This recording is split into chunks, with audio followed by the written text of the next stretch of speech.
Assalamualaikum warahmatullahi wabarakatuh. Kita lanjut di nomor 4. Di nomor 4 ini yang pertama kita diminta untuk membuat jurnal dari transaksi yang dilakukan PT Sejahtera.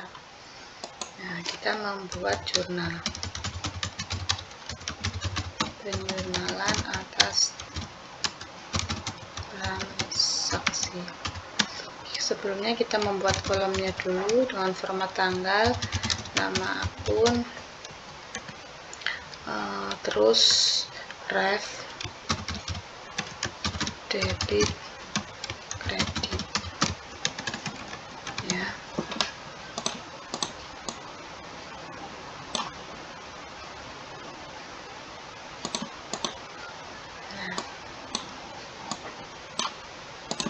Nah, langsung ke soal. PT Sejahtera baru saja dibentuk. Maman sebagai pendiri dan pemilik menyerahkan kas sebesar 1 juta pada tanggal 1 Maret.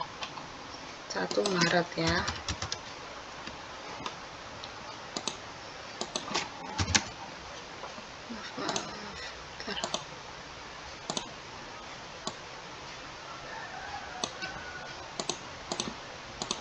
Oke, 1 Maret menyerahkan uang kas sebesar 100 juta, otomatis kas perusahaan bertambah, kas bertambah di sebelah debit, dan kreditnya adalah modal Maman. Karena menyerahkan Pak Maman, kita kasih nama modalnya adalah modal Maman sebesar 100 juta. Kayak gini ya Kak, langsung saja terus. Kemudian dia membeli peralatan kantor sebesar 50 juta kas pada tanggal 1 April. 1 April. Membeli peralatan kantor. Peralatan kantor bertambah di sebelah debit dan kreditnya adalah kas sebesar 50 juta. Nah, nomor selanjutnya, tanggal 1 Mei 2000X2 dia membeli barang dagangan senilai 50 juta, dibayar kas 25 juta dan dibayar dengan kredit 25 juta. Artinya pada tanggal 1 Mei ini persediaan barang dagangan perusahaan bertambah 50 juta dan kas berkurang 25 juta serta utang dagang bertambah sebesar 25 juta. 1 Mei. Persediaan barang dagangan bertambah di sebelah debit, kas berkurang di sebelah kredit, utang dagang bertambah di sebelah kredit. Persediaan barang dagangan tadi 50 juta. Dan kasnya berkurang 25 juta, utang bertambahnya sebesar 25 juta. Ya, setelah 1 Mei ada transaksi lagi di tanggal 1 Juni 2000X2, dia berhasil menjual separuh barang dagangan dengan harga 40 juta, di mana 20 juta dibayar kas dan 20 juta dibayar dengan kredit. Artinya perusahaan menjual barang dagangan. Nah, yang 20 juta ini sama pelanggan sudah diberi uang, dan yang 20 juta pelanggan hutang kepada perusahaan kita. Seperti itu. Maka penjurnalannya adalah kas bertambah. Kas bertambah yang dikasih pelanggan tadi sebesar 20 juta. Nah, piutang dagang bertambah sebesar 20 juta. Kita tambah garis dulu. Nah, dan kreditnya adalah penjualan sebesar 40 juta. Nah, setelah 1 Juni ada transaksi lagi. Tanggal 1 Agustus dia membayar pegawai sebesar 10 juta dengan kas. 1 Agustus. Otomatis dia membayar karyawan dicatat sebagai beban gaji dan upah. Karena membayar, kasnya berkurang. Sebesar berapa? Bukan gaji dan upahnya, 10 juta. Selanjutnya, tanggal 1 September dia memperoleh utang dari bank sebesar 20 juta. Otomatis kalau perusahaan memperoleh utang dari bank, kasnya bertambah sebesar 20 juta dan kreditnya adalah utang bank. Tanggal berapa tadi? Tanggal 1 September. Kas utang bank besar 20 juta. Langsung kita total.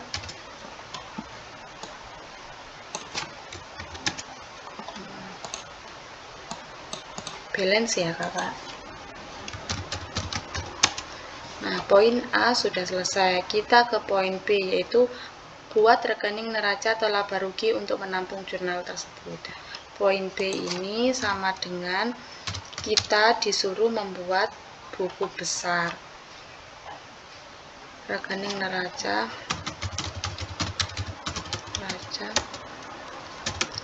atau laba rugi untuk menampung jurnal. Nah, untuk format buku besarnya menyesuaikan materi yang ada di kelas. Ini untuk format buku besarnya aku membuat format 4 kolom. Keterangan, referensi, debit, kredit, saldo. Nah, ini 4 kolom ya, buku besar 4 kolom.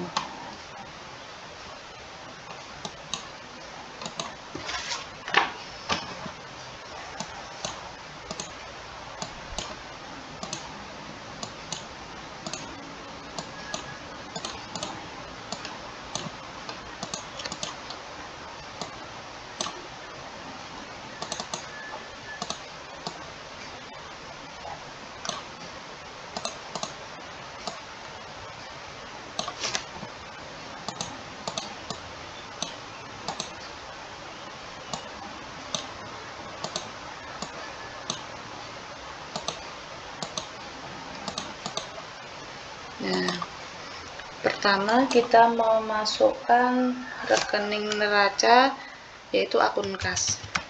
Nah, semua akun kas kita masukkan ke buku besar. Kas ada di tanggal berapa saja? Kas ada di tanggal 1 Maret sebesar 100 juta ya, ini ya. Keterangannya adalah modal awal. Nah, saldonya ada di sebelah debit karena saldo normal kas ada di sebelah debit ya. Jadi saldonya kas ada di sebelah debit karena saldo normalnya kas ada di sebelah debit. Setelah tanggal 1 Maret ada kasnya lagi di tanggal 1 April di sebelah kredit sebesar 50 juta ya. Keterangannya adalah pembelian peralatan kantor. Tanggal 1 April ada transaksi kas lagi di tanggal 1 Mei besar 25 juta. Maaf, saldonya belum keisi ya. Keterangannya adalah pembelian barang dagang. 100 juta. Kita mengisi saldonya ya Kak ya. 100 juta ini dikurangi sebesar 50 juta. Kenapa dikurangi? Karena saldo normalnya kas ada di sebelah debit, maka kalau ada transaksi di kredit itu dikurangi. Apabila ada transaksi di debit itu ditambah. Seperti itu. Nah, referensi ini kita isi JU, artinya transaksi tanggal 1 April atau transaksi tanggal 1 Maret berasal dari jurnal umum. Terus setelah tanggal 1 Mei ada transaksi lagi 1 Juni. Di tanggal 1 Juni adalah transaksi penjualan, kasnya ada di sebelah debit sebesar 20 juta. JU sebesar 1 Juni 20 juta. saldonya 25 juta ditambah 20 juta. Setelah 1 Juni, kita ke tanggal 1 Agustus. Di sini ada beban gaji dan upah. Kasnya ada di kredit. Pembayaran beban gaji dan upah. Kasnya ada di kredit sebesar 10 juta. Maka saldonya 45 juta dikurangi 10 juta. Setelah 1 Agustus ada transaksi kas lagi di tanggal 1 September. Maaf. Nah, di tanggal 1 September ini kasnya di sebelah debit dengan transaksi penerimaan utang bank.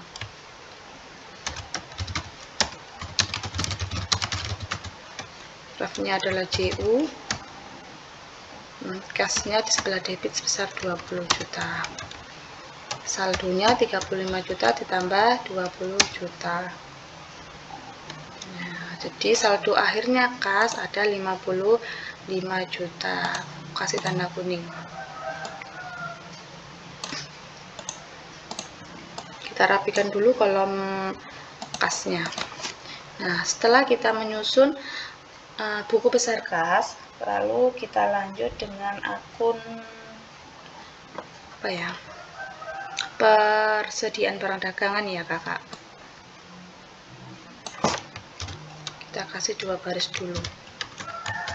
Persediaan barang dagang. Persediaan barang dagang ini transaksinya ada di tanggal 1 Mei, yaitu pembelian 50 jutanya ada di sebelah debit.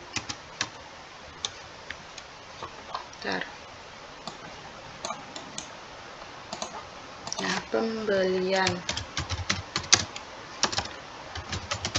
barang dagang sebesar 50 juta dan saldonya juga 50 juta ada di sebelah debit.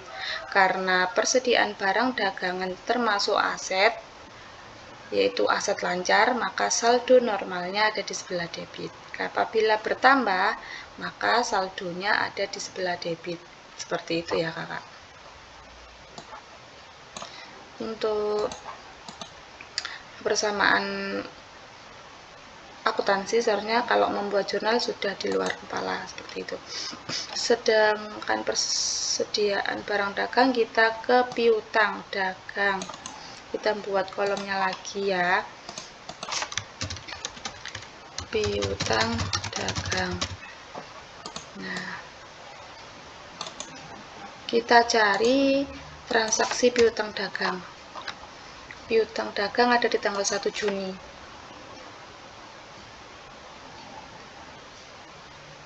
Nah, yaitu karena terjadinya penjualan kredit.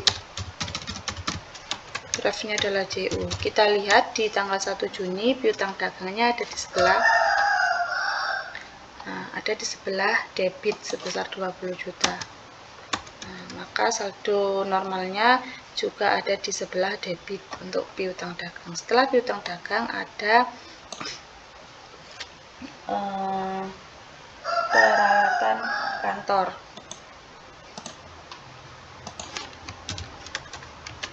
Peralatan kantor.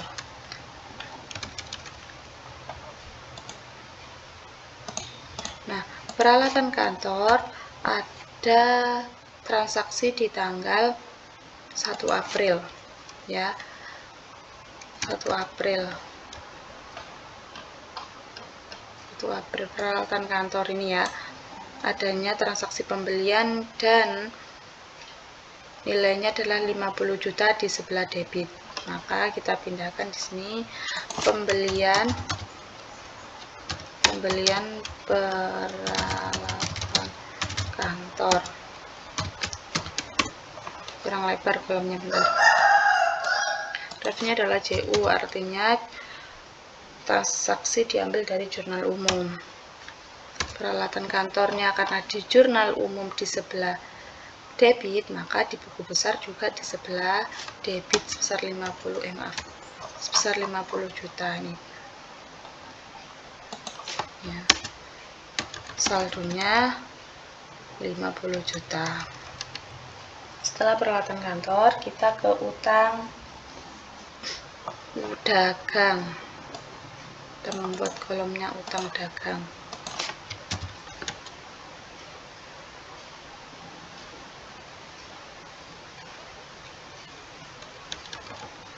Nah, ntar kita membuat kolomnya dulu.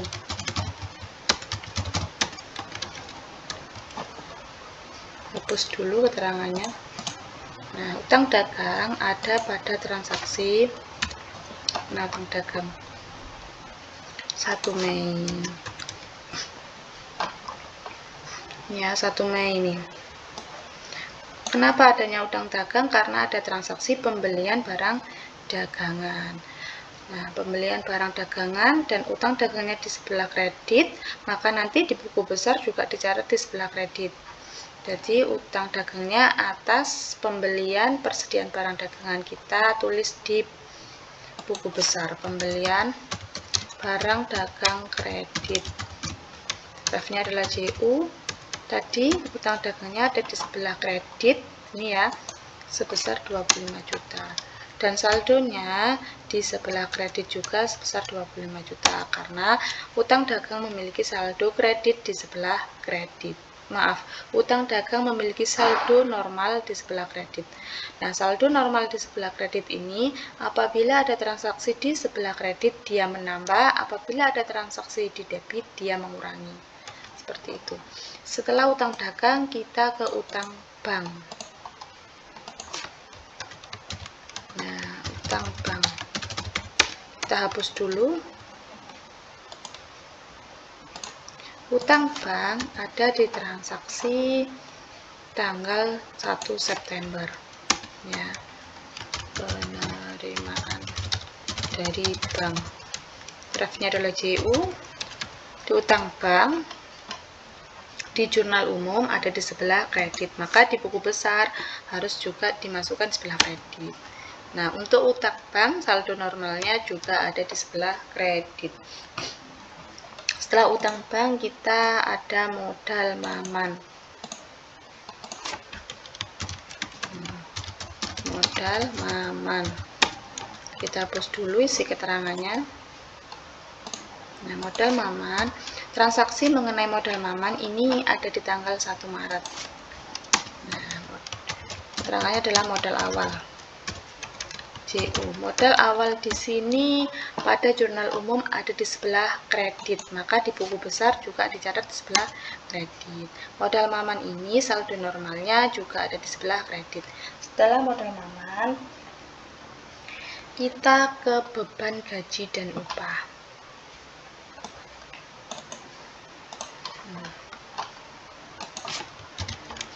Kita hapus dulu untuk keterangannya. Nama akunnya adalah beban gaji dan upah. Langsung kita ke jurnal. Transaksi mengenai beban gaji dan upah ada di tanggal 1 Agustus.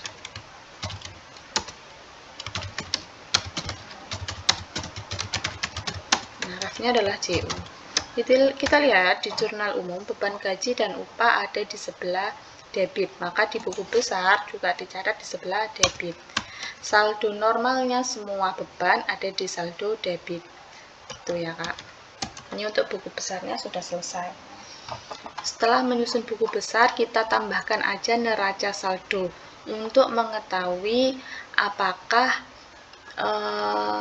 buku besar yang kita susun itu sudah benar atau belum. Apabila benar, dia memberikan jumlah yang balance, kalau salah memberikan jumlah yang tidak balance ya. Sebelum kita ke poin C, kita susun dulu adalah neraca saldo. Ada kas, persediaan barang dagang,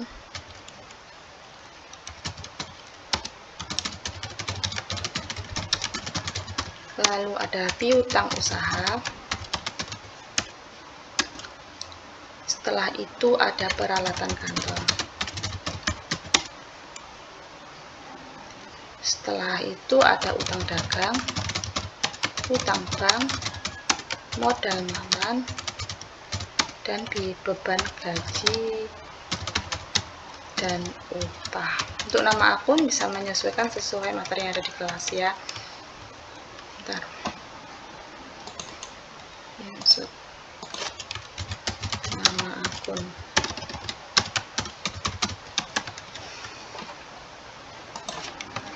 Nah, debit, kredit. Nah, kasnya berapa? Kasnya diambil dari saldo akhir ser 55 juta. Persediaan barang dagangannya ser 50 juta. Lalu piutang usahanya, piutang kita cari 20 juta. Ambilnya di nilai-nilai ini ambilnya di buku besar ya, Kakak. Di bagian saldo. Peralatan kantornya ser 50 juta. Utang dagangnya di sebelah kredit. Karena di buku besar di sebelah kredit ada 25 juta dan utang banknya 20 juta, modal maman 100 juta di sebelah kredit, dan beban gaji di buku besar debit, maka di neraca saldo juga di debit sebesar 10 juta. Lalu kita jumlahkan.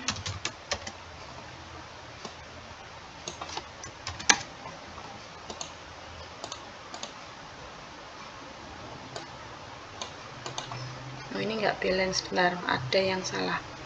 Persediaan barang dagangnya kurang berapa ini ya, Kak?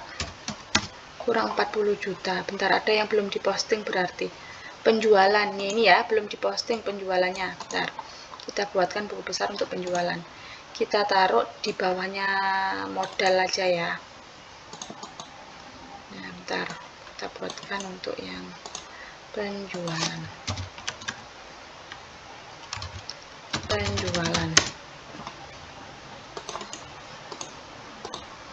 Penjualan ada di transaksi tanggal mana? 1 Juni.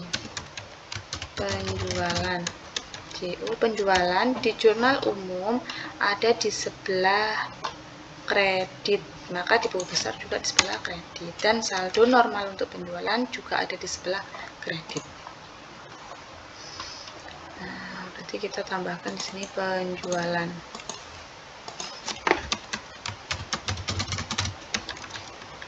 Ambilnya di buku besar. Nah, tara, hasilnya balance ya.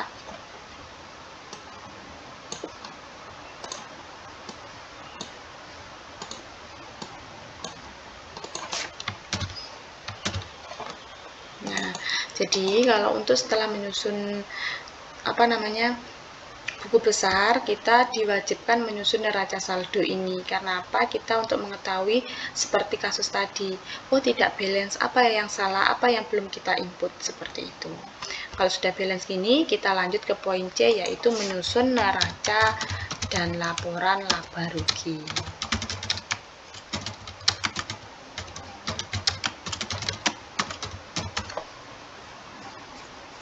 Kalau aku pribadi sebenarnya itu lebih mudah menyusun laporan laba ruginya ya, Kakak. Jadi kita menyusun laporan laba ruginya dulu.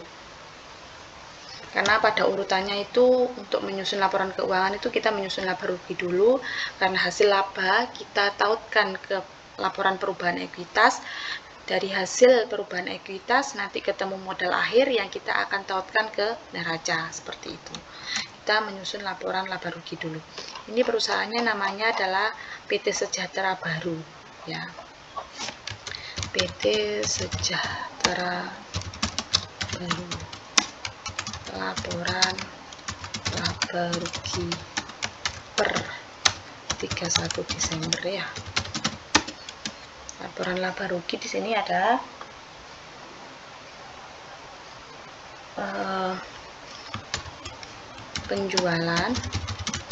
penjualannya berapa? Penjualan kita ambil di neraca saldo sebesar 40 juta. Harga pokok penjualan.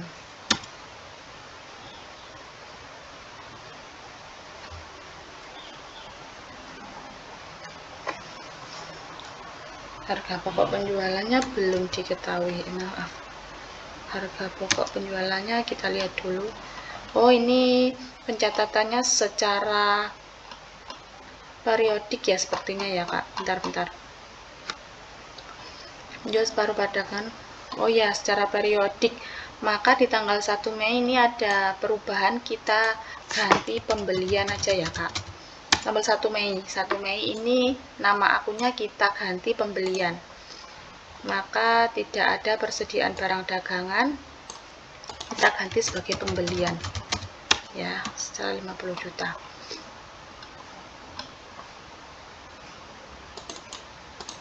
Di neraca saldo juga kita ganti namanya pembelian sebesar 50 juta. Nah, kita persediaan barang dagangnya kita hapus. Nah, harga pokok penjualannya rumusnya adalah persediaan awal, barang dagang awal 0 ya. Terus pembeliannya sebesar 50 juta. Persediaan barang dagangan awal ditambah pembelian, ketemu barang tersedia dijual. Nah, setelah itu dikurangi dengan persediaan barang dagang akhir. Persediaan barang dagang akhirnya juga berapa? Persediaan barang dagangan akhirnya. Karena di tanggal 1 Juni tadi, maaf, tanggal berapa tadi pembeliannya? 1 Mei ya, 50 juta. Lalu terus pada tanggal 1 Juni dijual berapa? Dia berhasil menjual separuh barang dagangannya. Kalau separuh dari 50 juta adalah 25 juta. Bentar.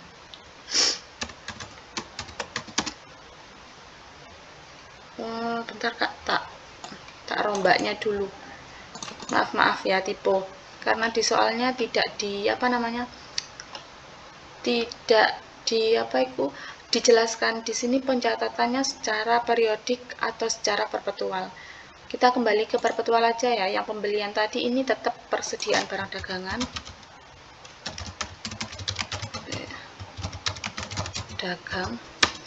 Dan yang penjualan ini kita tambahkan harga pokok penjualan. Nih aja ya. Maaf.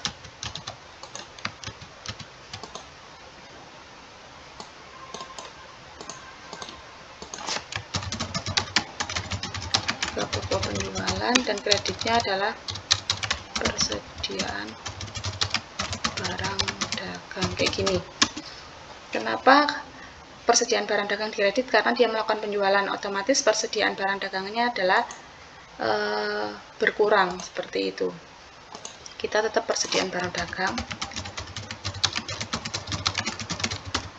Nah, 1 Mei kan pembelian dan ada penjualan, karena penjualan persediaan barang dagangnya adalah berkurang, terjadi pada tanggal 1 Juni. Penjualan sebenarnya sama aja caranya, nanti biar kakaknya nggak bingung ya harga pokok penjualannya dari mana, daripada nanti menghitung lebih rumit kakaknya bingung, nanti kita rubah aja jurnalnya menggunakan metode pencatatan perpetual.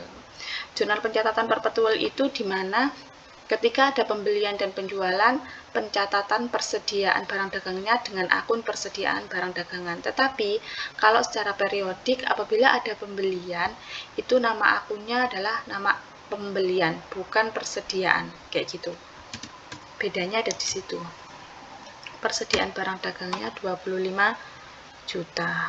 Belum dicatat ya, bentar. Nah, harga pokoknya 50 juta. Dari mana 25 juta ini? 25 juta ini dari sini. Mana tadi? Tanggal 1 Juni dia berhasil menjual separuh barang dagangannya. Ya, separuh. Sedangkan yang dia punya persediaan barang dagangannya kan 50 juta. Separuh dari 50 juta adalah 25 juta. Jadi saldo 50 juta dikurangi 25 juta, hasilnya 25 juta. Kita bukan menambahkan pembelian ya Kak, tapi kita menambahkan akun harga pokok penjualan. Bentar.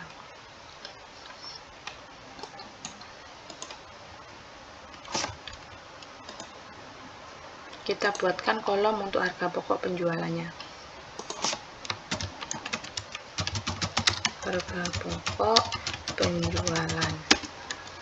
Harga pokok penjualan tadi atas transaksi penjualan barang dagangan tanggal 1 Juni, maka di buku besar juga dicatat 1 Juni dan keterangannya adalah penjualan. Nah, harga pokok penjualan di jurnal umum dicatat di sebelah debit, maka di buku besar juga dicatat di sebelah debit. Saldo normal untuk harga pokok penjualan adalah 25 juta. Nah, misalkan dengan cara seperti ini, dia hasilnya juga memang persediaan barang dagangan akhir kan sisa 25 juta. Nah, dia juga 25 juta. Nah, ini harus sama dengan hasil yang ada di buku besar sini. Nah, kayak gitu. Daripada menyusun seperti ini kan nanti kakaknya bingung. Jadi kita langsung ini del. Dan harga pokok penjualannya ini sudah ada langsung di buku besar. Penjualannya tadi 40 juta ya. Nah, di buku besar kita juga tambah di neraca saldo ini kita juga tambahkan harga pokok penjualan sebesar 25 juta dan persediaan barang dagangnya kita tambahkan juga persediaan barang dagang sebesar 25. Nah, hasilnya tetap balance ya kak. Harga pokok penjualannya sebesar berapa tadi? 25 juta. 40 juta dikurangi dengan 25 juta ketemu laba kotor. Nah, setelah laba kotor ada beban usaha, yaitu beban gaji dan upah. Beban gaji dan upah sebesar 10 juta. Jadi laba kotor dikurangi beban gaji dan upah ketemu 5 juta yang dinamakan laba bersih. Nah, untuk formatnya nanti menyesuaikan yang ada di kelas. Karena di soal tidak dijelaskan metode pencatatan fisik atau pencatatan fisik sama dengan periodik ya kak. Jadi di soal tidak dijelaskan di sini bahwa pencatatan jurnalnya ini memakai metode pencatatan fisik atau perpetual. Jadi di sini aku pencatatannya pakai metode pencatatan perpetual ya, atau metode pencatatan buku.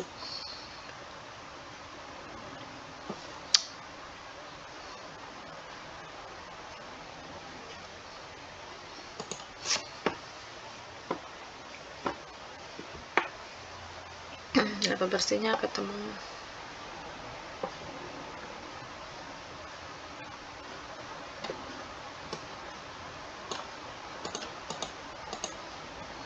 Nah, setelah laba rugi kita menyusun laporan perubahan ekuitas.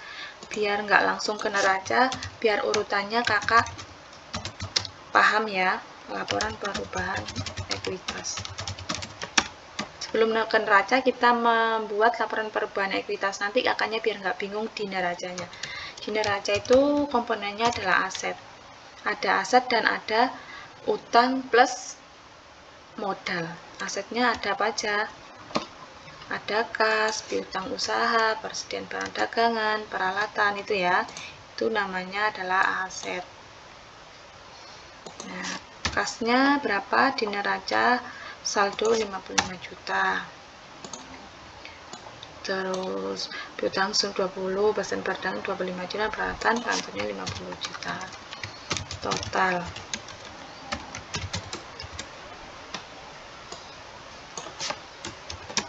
150 juta untuk aset. Utang tadi ada utang dagang dan utang bank. Utang dagangnya sebesar 25 juta, utang banknya sebesar 20 juta. Total utang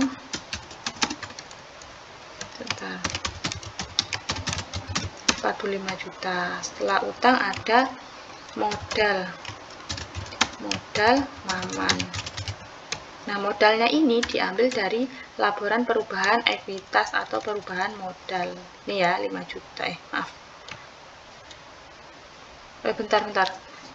Ini laporan, sebentar kok aku. Sebentar, langsung gini aja ya, laporan ini neraca aja. Nah, di neraca itu komponennya ada aset dan ada utang plus modal. Nah, modal Maman ini diambil dari modal awal, modal Maman ya, modal Maman 100 juta ditambah dengan laba ya, jadi modalnya menjadi 105. Paham ya Kak? Di modal Maman ini, modal Maman kan awalnya punya modal 100 juta ini. Nah, berhubung dia mempunyai laba 5 juta, maka 100 juta ini ditambah dengan 50 juta, hasilnya 105 juta. 150 juta. Balance ya. Nanti kalau kakaknya bingung, kakaknya langsung WA aku ya. Langsung nanti kalau ada yang lebih bingung dan mungkin penjelasanku ribet, kurang dipahami, nanti kakak langsung aja tanya lewat chat ya.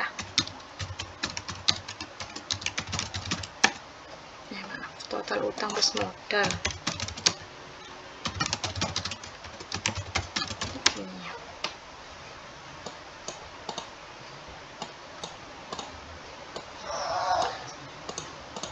Nah, karena udah balance. Seperti itu ya kakak. Poin A, B, C sudah terselesaikan dan hasilnya balance. Nanti apabila ada pertanyaan lebih lanjut lagi, kakak langsung WA ya, saya jelaskan ulang. Seperti itu. Terima kasih. Wassalamualaikum warahmatullahi wabarakatuh. Jangan lupa like, subscribe, dan komen. Terima kasih.